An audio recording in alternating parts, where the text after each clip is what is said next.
Chapter 13, Vital Signs and Monitoring Devices. The best way we can tell what's wrong with a patient is assess their vital signs and take a picture of the inside of what's going on in their body. And that's where we come with the vital signs and monitoring devices. So our first step is gathering the vital signs are one of the key components to assessing what is wrong with our patients. They give us a look at how the body's functioning and give us a way to compare how they're doing as we provide treatment through trending of vital signs. So we look at this as a way to gauge our effectiveness of our treatments. During the secondary assessment, we take vital signs. During the primary assessment, we are looking for life-threatening problems. The vital signs we're looking for were pulse, respiration, the skin condition, the color, the temperature, cap refill if it's for a child or infant, pupils. Pupils are a good look into how the brain is functioning. And then the last thing was the blood pressure. How well is the heart pushing the blood through the body? Sometimes we include O2 saturation. We're looking at how much oxygen is actually attached to the red blood cells, but as we're going to point out in a little bit, there are some potential drawbacks to monitoring O2 saturation, some complications that can cause false readings and give us some false sense of security there. Vital signs, we take our initial set. It's called the baseline vitals. These are the first ones to start a process. And every few minutes, up to every 15 minutes, we take another set. As we gather 3 or more, we can establish a trend. We're looking at whether they're going up or down or staying the same, or whether they're erratic. So these all give us some clues on what might be going on within our patient. The pulse. We've talked about that a little bit. It's where the blood, where the heart squeezes and pushes the blood through the arteries. You can feel a pulse anywhere you've got a artery running close to the surface that you have a bone behind, so you can press the artery between the bone, and your fingertips can feel that pulse going through the artery every time the heart beats. Things we're looking at in the pulse with the rate. How fast is it going? That's so many beats per minute. And then we're also looking at the quality. Is it strong? Is it weak? Is it thready? Is it regular? Is it irregular? And if it's irregular, is it a irregularity pattern? Or is it very chaotic and totally irregular, what we call irregularly irregular? Taking a pulse, grab the wrist. That's our most common place for a conscious patient. Check the pulse for 30 seconds, multiply by 2. You notice the EMT is using a watch. That is the key tool that we're going to need to have when we're doing pulses. Don't use your phones. Don't use the clock on the wall. Don't ask the patient if you can use their watch. Use your own watch. You're counting the number of beats per minute. Normal heart rate is 60 to 100. Somewhere in that range. Tachycardia, remember our medical terminology, tachy means fast, so tachycardia is a heart rate that's too fast. It's over 100 beats per minute. Bradycardia is below 60 beats per minute. Now the question sometimes comes up, is tachycardia bad? It could be. If I just ran a mile and my heart rate is 120, I am tachycardic. Do I need to go to the hospital? Probably not. It should come back down on its own. There are plenty of people in our city that are Olympic athletes that their heart rates typically are below 60 if they're even exercising. So those are the people we need to be aware of. Ask the question, is this a normal rate for you? Use some judgment, so don't just assume because it's below 60 or above 100 the patient is bad, but we need to ask the questions and use some assessment skills. Anything above 150 or per minute, or above 120 or below or below 50, we need to start thinking there might be a problem. But again, you're trying to assess your patient. Just think, if you have to call 911 because of an emergency, are you going to have an adrenaline rush in your body? That's going to bring your pulse rate up. You were just in a car crash and your pulse is 130. That's accepted. Uh, but you also have to look at the other symptoms. Is that 130 combined with other changes in the vitals, other issues with the mechanism of injury, or the nature of their illness? Do they all the pieces come together to say this pulse is bad in relation to everything else? The quality, we're looking at the regularity. Is it skipping between beats? Can you set a pattern to it? Is it 3 beats and then a skip beat, 3 beats and a skip beat? Think, kind of gauge what's going on. That's why we want to take a pulse at least 30 seconds. That gives us a good representation of the rhythm so that we can compare it. Some people I've seen take pulses for 6 seconds and multiply by 10. That's not really enough to get you a good pattern established. So we're looking at 30 seconds. You also look in the force. Is it really strong or is it weak? Weak says they're having troubles with their heart. Strong pulse, maybe they're excited or they've got a good healthy heartbeat. So look at your patient as a whole and use the vital sign that you're getting as a reference point to judge what and verify everything else you're seeing. Most common location, radial for 1 year and up.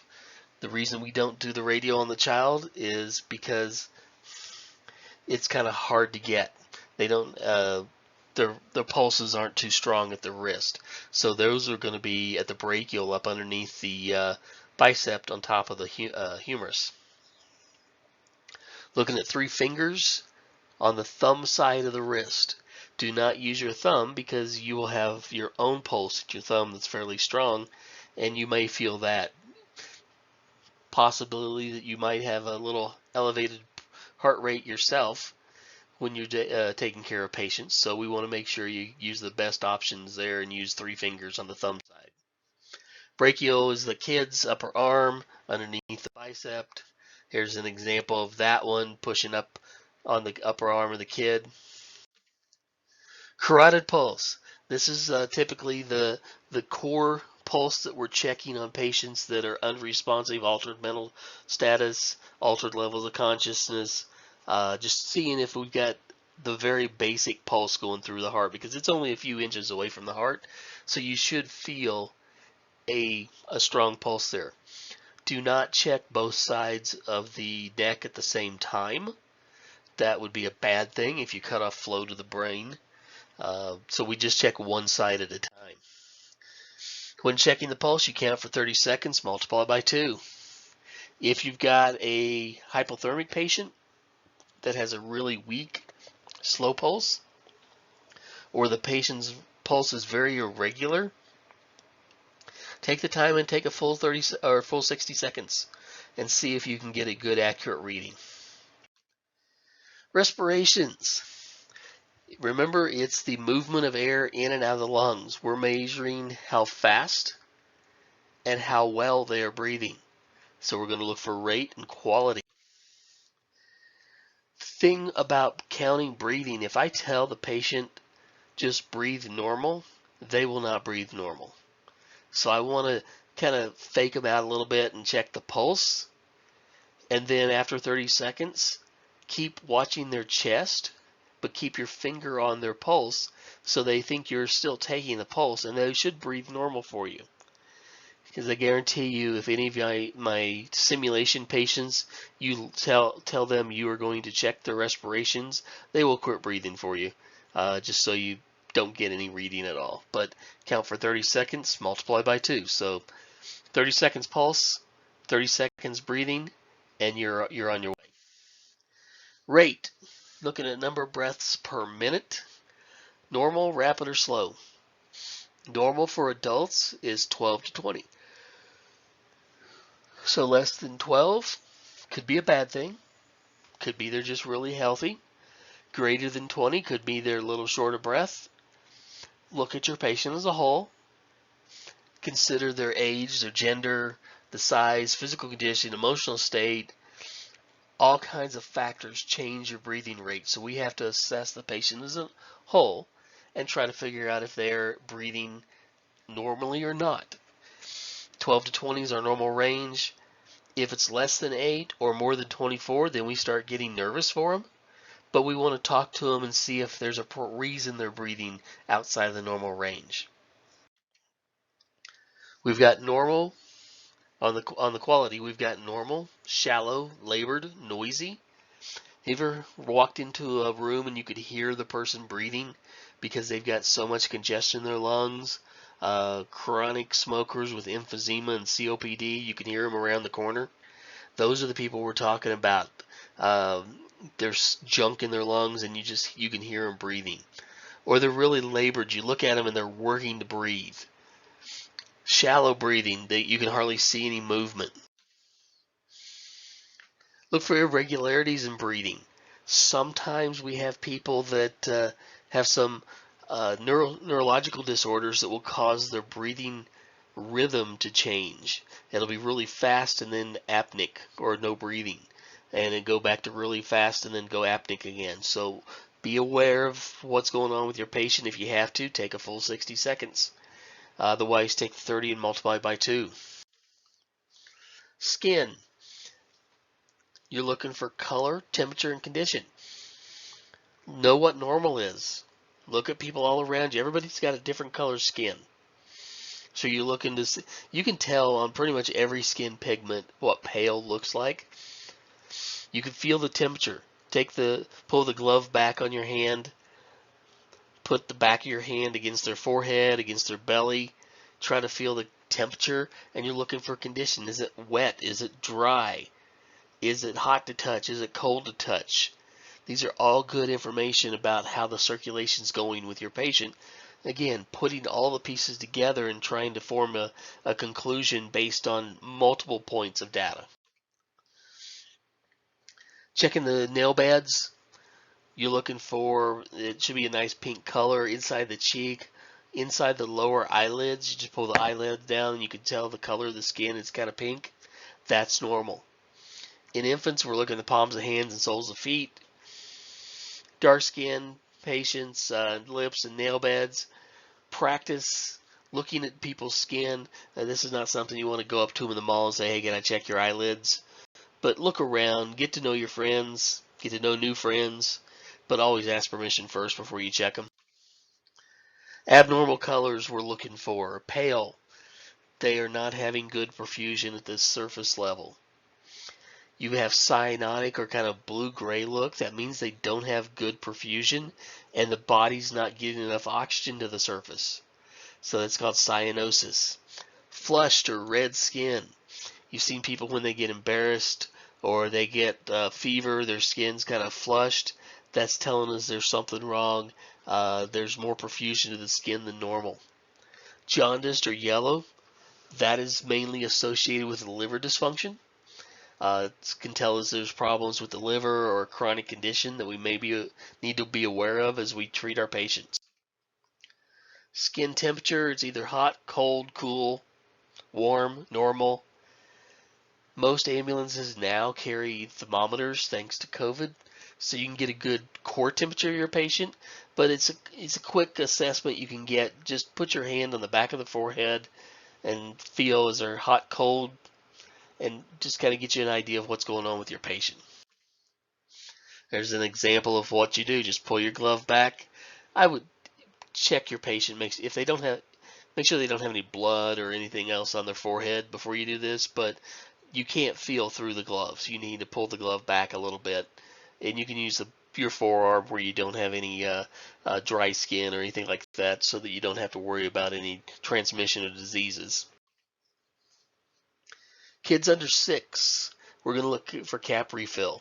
Take your fingers, squeeze the nail bed, wait for the color to change. It'll go white and then it'll start going pink again. If it goes within 2 seconds, they're normal. If it's greater than 2 seconds, note how long it took. A friend of mine, she's a firefighter for Colorado Springs Fire. She got some hypothermia or no, frostbite damage to her feet during some cold water rescue training several years ago, and her cap refill still is around the 7 or 8 second mark on her feet. So you push her feet, they go white, and it takes 7 or 8 seconds to actually get blood flow back to the skin. So that's a good example of what it looks like. But if you have that, ask the patient if it's normal for them. If you did a quick assessment on her, you did a cap refill on her feet, you think she was having circulatory problems that were acute. But there's a chronic condition, so you can ask and you can find out. Pupils, they should get smaller when you get light, and they get bigger or dilate when they get dark. If your patient's eyes don't change with the light, ask them if they've got a glass eye. That's a good option to consider there, and rule that out as a possible cause. But it could be a head injury, it could be a drug or some type of drug poisoning overdose. So we're going to look at them. We're looking at the size. What size are they in normal lighting? Most of our pin lights have a little gauge on the side that gives us some little dots with the millimeters that correspond to the dots. Great tool for setting up next to the eye and saying, okay, the eyes are 3 millimeters and reactive. So they should change when the light changes with them. You can shine a light into them. You can cover their eyes. Let the bright lights come in. Lots of options there. They should be the same size on both sides, and they should react the same on both sides. If you have an abnormal reaction, make a note of it. Pupil on the left does not dilate when exposed, or does not constrict when exposed to light. Document what you find, and those pieces all go together to find our conclusion about what's wrong with our patients. Note the baseline size, cover one eye, shine the light in the other, repeat. They should change if they're working normal. You see on the light, they've got the little dots there. Those are what I was talking about with the comparing the sizes. Here's kind of an example of what constricted looks like on the top, dilated on the bottom, and then unequal. There is a certain percentage of our population that has unequal pupils in general. If they're unequal, ask the patient, is this normal? If they can't answer you, assume it's something that's causing them to not answer you, and then just go with that. Here's the unequal pupil. That is probably, yeah, this one says it's a topical drug. They put some drugs to dilate one side of the eye, so you can see in there and see the back of the pupil or back of the orbit. That's a common thing they do for diabetics when you go in for your eye exams. Or it could be a head injury or eye injury. If a patient is altered mental status and they have changes in their pupils, that is if they have unequal pupils, that is typically a mechanical problem with their head versus a psychological problem. So that's a great tool for using to try to decide if the patient's got head injury or psychological dysfunction in the head. Blood pressure. It's the amount of force as the ventricles squeeze, pushing the blood through the vessels. That's the systolic. Diastolic is the resting pressure between contractions. So our normal pressure, 120/80 or less.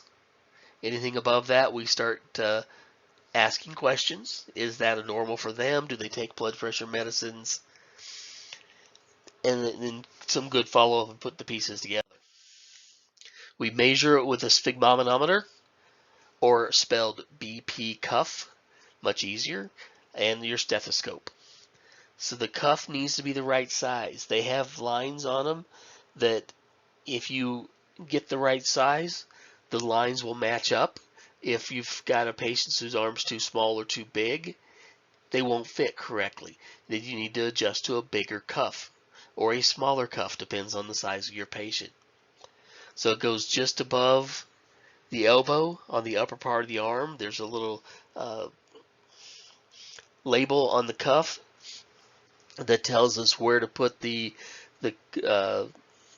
align the cuff based on where the arteries are in the elbow. So that's something we need to practice when we start doing these in class.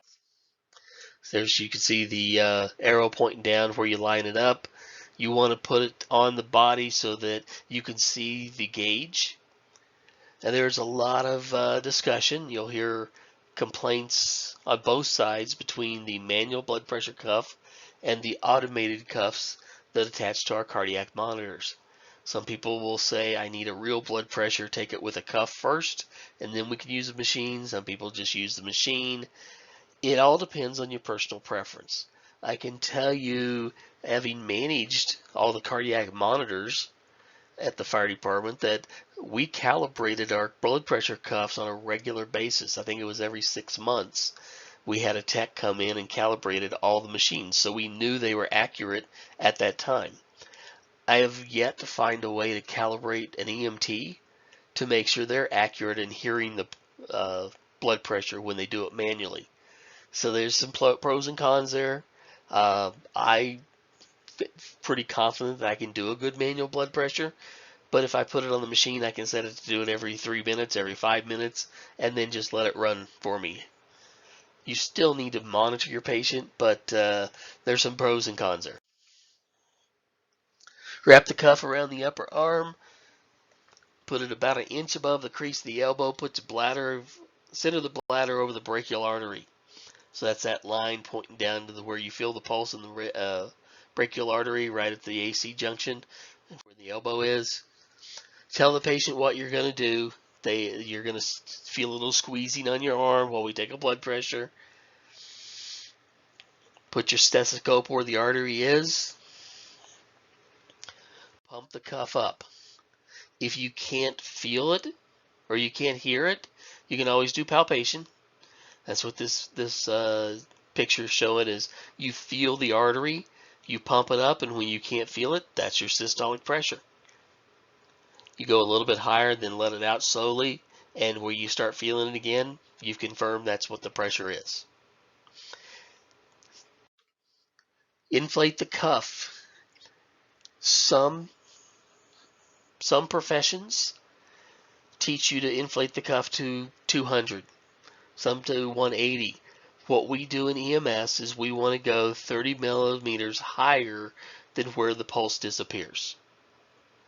So you keep your fingers on that pulse, or you keep it on the radial, and you pump up until it disappears and go a little bit higher.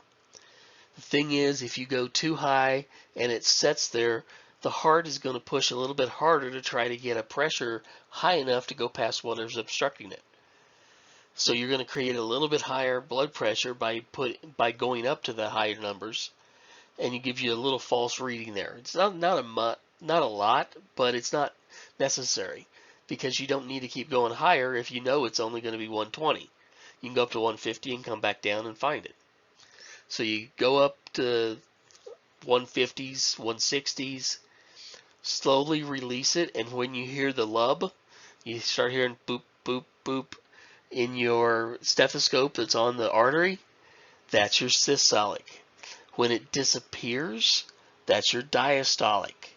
So you've got your upper and lower. Record the measurements. It's always even numbers. So that's all. Our gauges are unevens.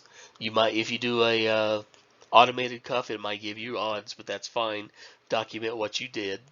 But on manual blood pressures, it's always going to be even. If at all possible, do not document 120/80. If it comes out 120/80, that's fine. But don't just write down or make up a blood pressure just so you have a number. Actually take the blood pressure and document what you hear. We don't expect you to be able to do this the first try, second try, third or fourth try. You may be getting better.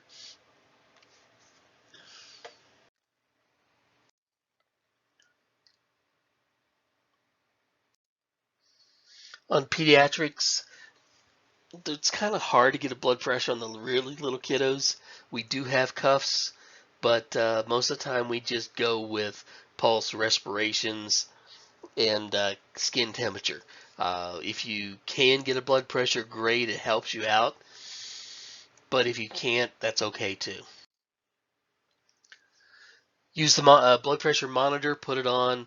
Most of these have disposable cuffs, so you can put they're single use, so your patient gets a fresh cuff every time. So document it. Temperature. If you have a thermometer on your ambulance, you can use it. Document the temperature. Most of these are tympanic, or I don't see very many oral thermometers or axillary thermometers. Most of them are the head scanners. At one time, we were doing some therapeutic hypothermia treatment at Springs Fire, and we used core temperatures. So we had a temperature probe on our cardiac monitors that would go into the core of the body, either through the esophagus or through the rectum.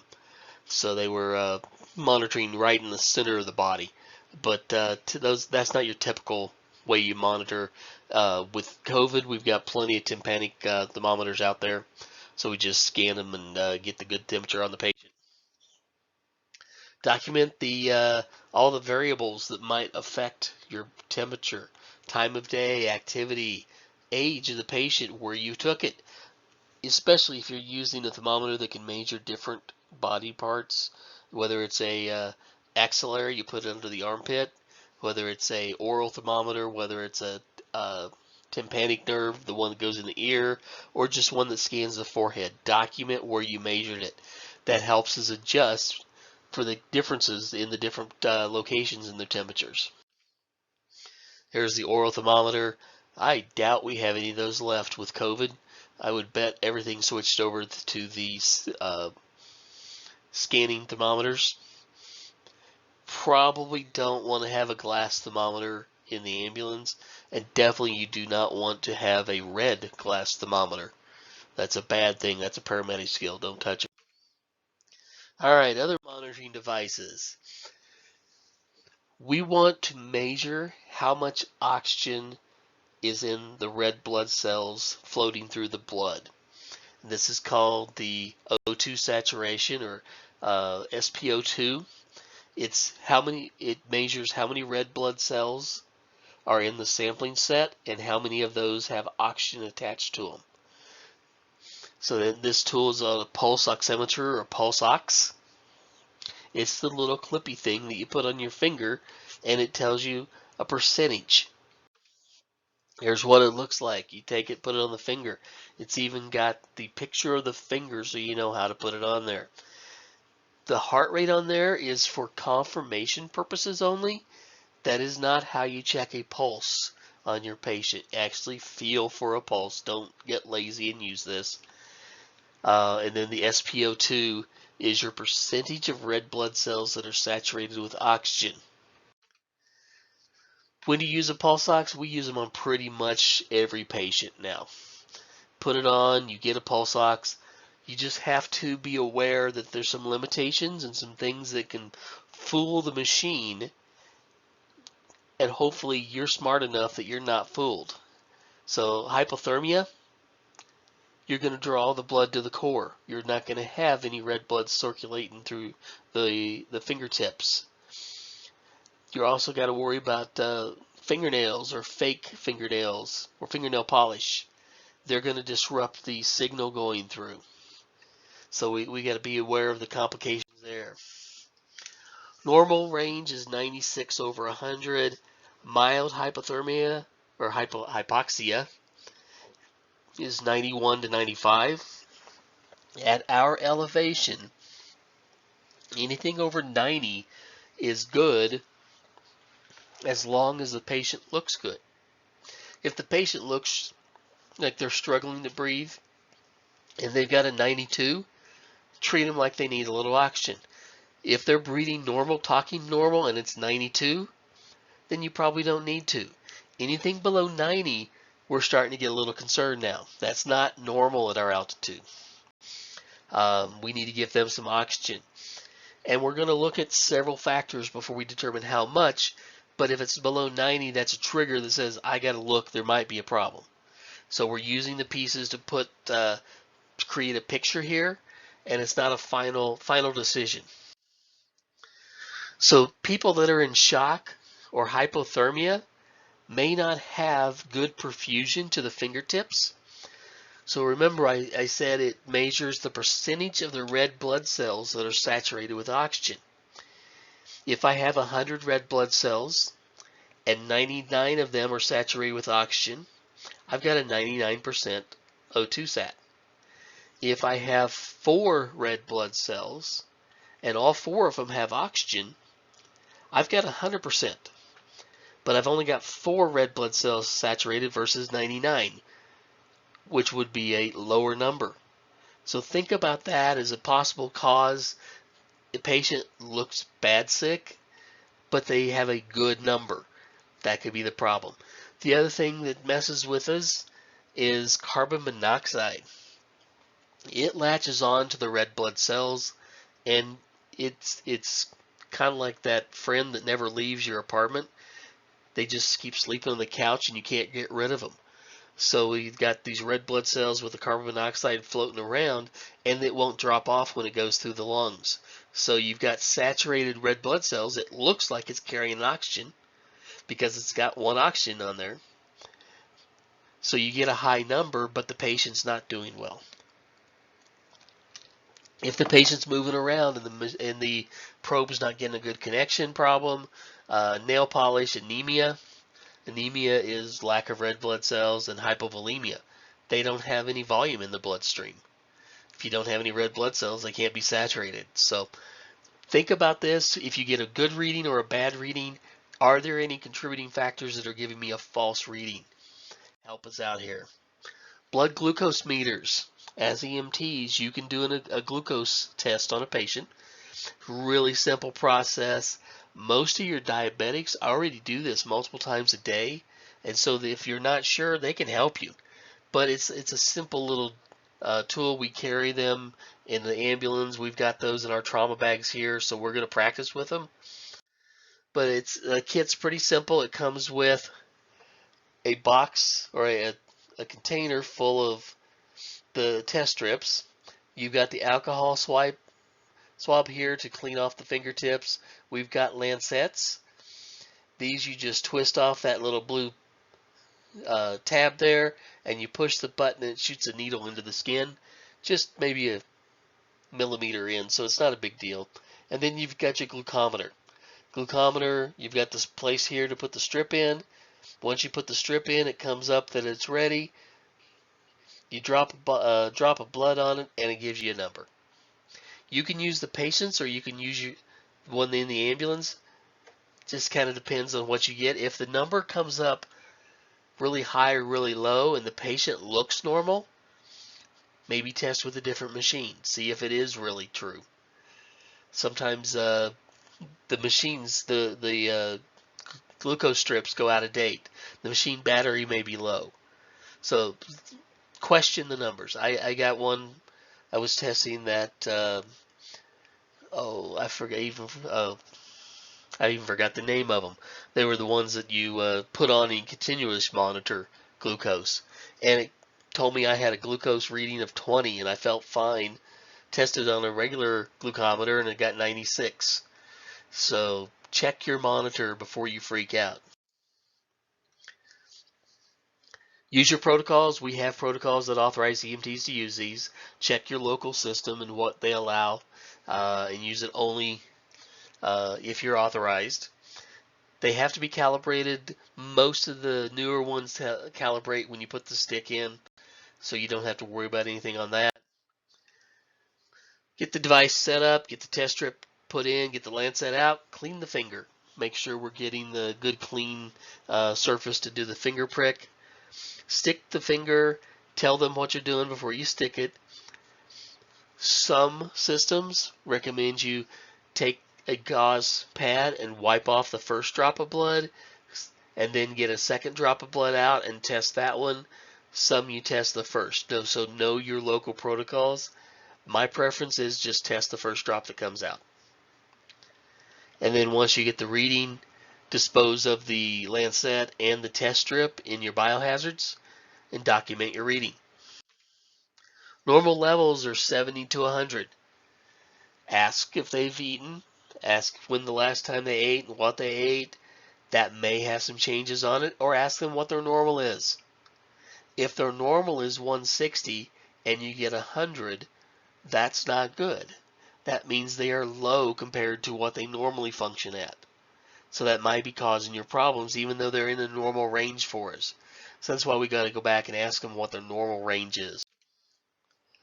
Another tool we use for measuring our effectiveness of metabolism in the body is carbon dioxide monitoring, or call it end-tidal CO2 or capnography.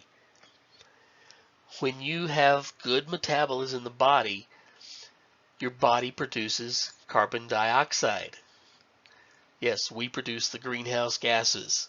So every time you exhale, as long as you've got good metabolism, you're exhaling between 35 and 45 millimeters of mercury of carbon dioxide out in the air. We have a little device that looks like a nasal cannula. Actually, it's a nasal cannula with an extra attachment on it that hooks into our cardiac monitor and will measure our CO2 exhalations. We use that on patients that are having difficulty breathing, patients that are in shock, patients having cardiac issues. It gives us a lot of information to work with.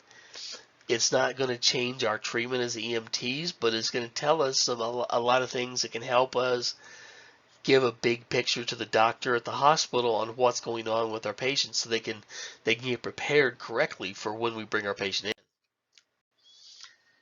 in. If the patient's breathing normally, you put this looks like a little nasal cannula over their into their nose, gives them the oxygen. Then it has a little cup that goes down into the right over the mouth area that picks up the CO2 as it comes out. If they are not breathing on their own and you're breathing for them, we have a little adapter that goes on top of your mask or on top of the airway that they're using to breathe.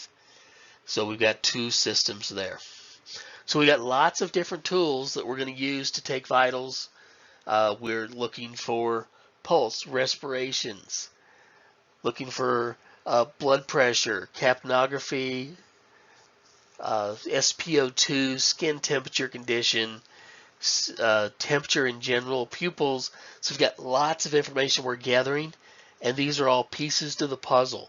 One thing doesn't tell us the big picture. It may get us nervous, but just one issue. I guess I take that back. If we check a pulse and it's 0, that's enough to get me nervous.